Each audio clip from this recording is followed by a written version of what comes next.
大家好，我是莫尚。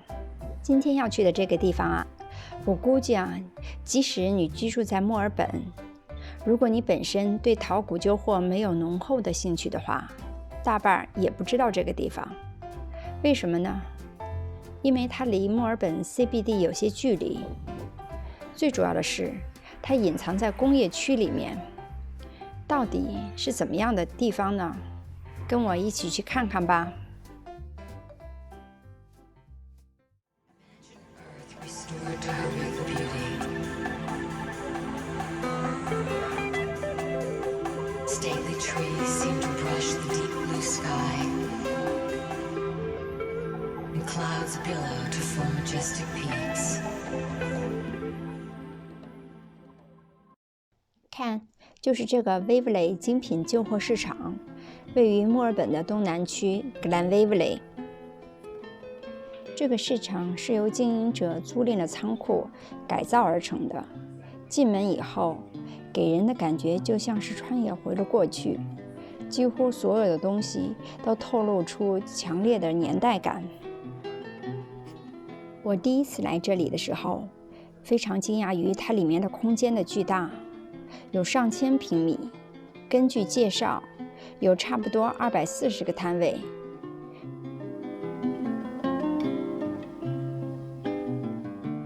这个市场里的摊位是由不同的摊主向市场经营者租赁摊位，然后将自己的收藏拿到这里来卖，由经营者统一打理，代为销售。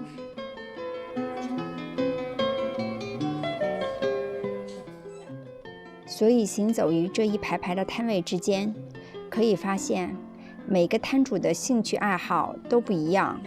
逛这个集市，正如门口广告牌上标的，就是淘宝。你永远不知道今天会有什么样的发现和收获。而且我的心得就是，看中了一定要买下来，下次来8成就没有了。别问我是怎么知道的，说起来啊，一把泪。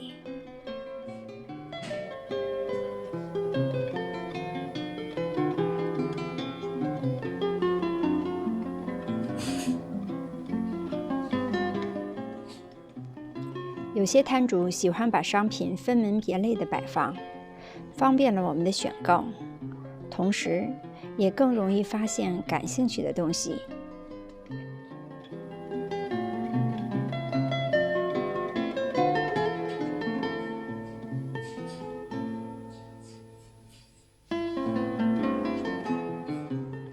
这家的印第安人的摆件做得很精致啊，面部表情栩栩如生。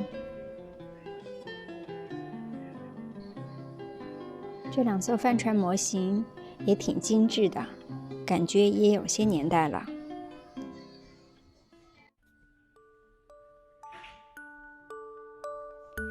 有些摊主的商品非常有童趣，摆放了各种玩偶的模型和小车的模型。也许摊主的内心还住着一个孩子，亦或者家里的孩子们已经长大，以前的玩具就拿出来出售了。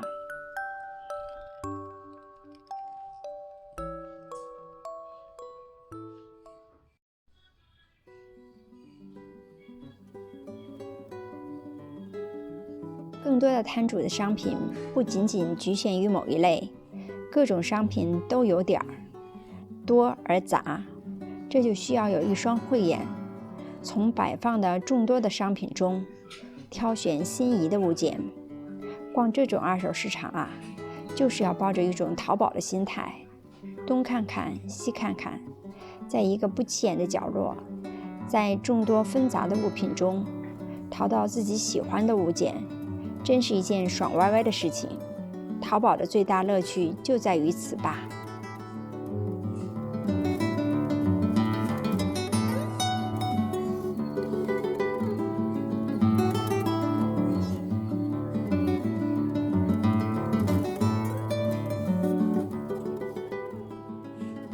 看看我发现的这个海盗船长的摆件，应该是树脂材质的，神态和服饰都非常精致，不过价格呢也比较美丽。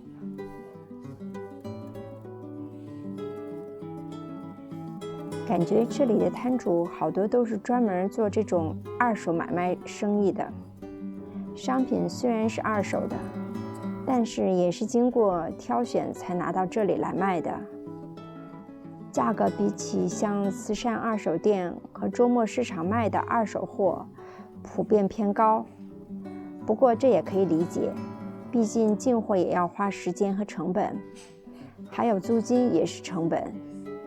逛这里的好处就是淘到好东西的机会要大很多，节约了很多时间成本。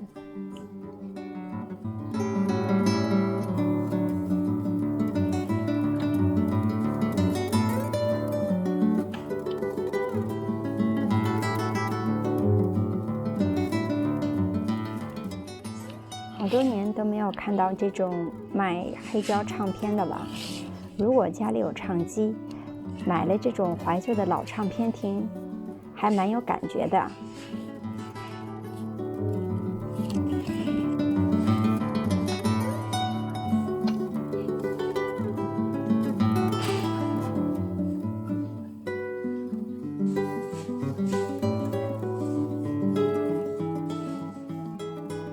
这个金属的厨师小人，不知道是做什么用的，看上去很可爱的。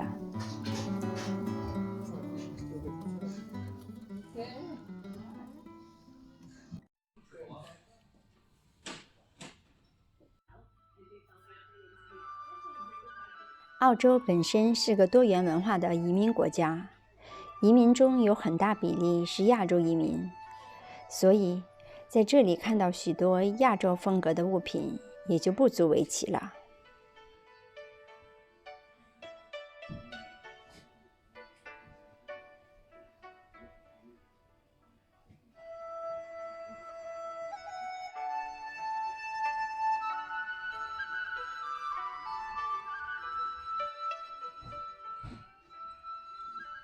这对描金的龙实在是太威风了，看样子像是中国的物件，木头的雕工很精巧啊，颜色配的也好。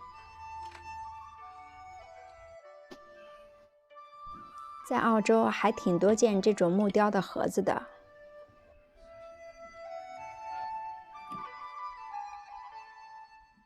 这扇门不知道是什么木头，看着很有些年头了。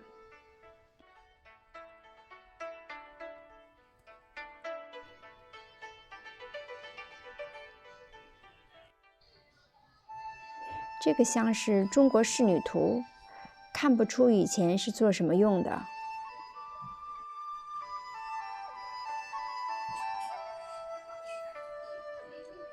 这把日式的金属扇子做成浮雕的图案，还挺好看的。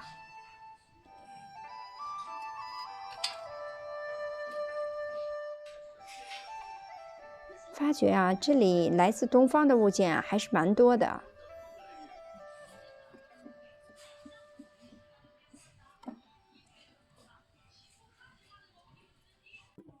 这家全场打3折，可惜好多东西都已经卖光了，剩下的都性价比不高了。这里因为是有各自不同的摊主，所以摊主有时会像这样来个摊位大打折，价格就实惠多了。不过这种事情可遇不可求，碰见了就不要手软。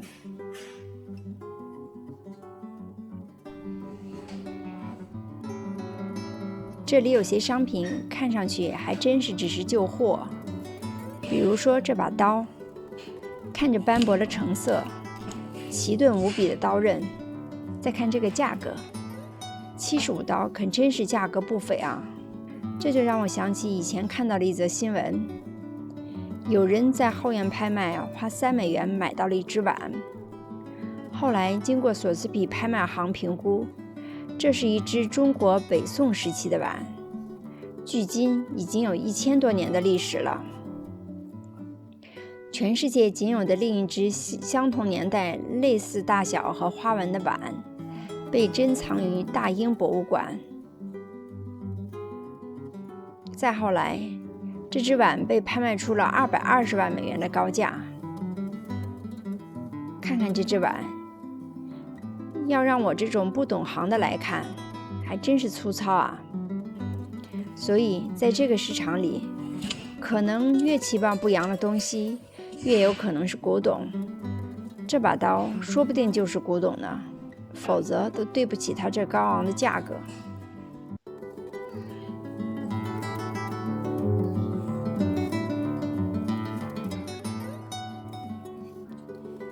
话说回来，逛这种旧货市场，淘到古董的可能性还是比较低。毕竟各个摊主好多都是专业的，几乎轮不到我们捡漏。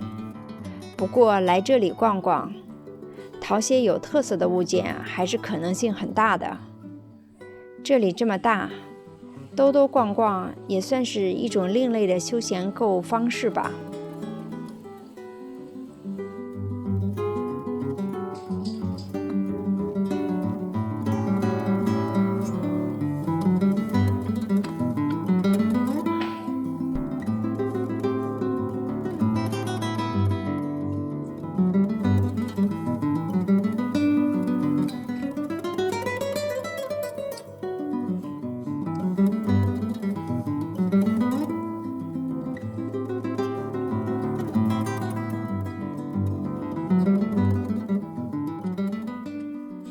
好了，今天的视频就到这里。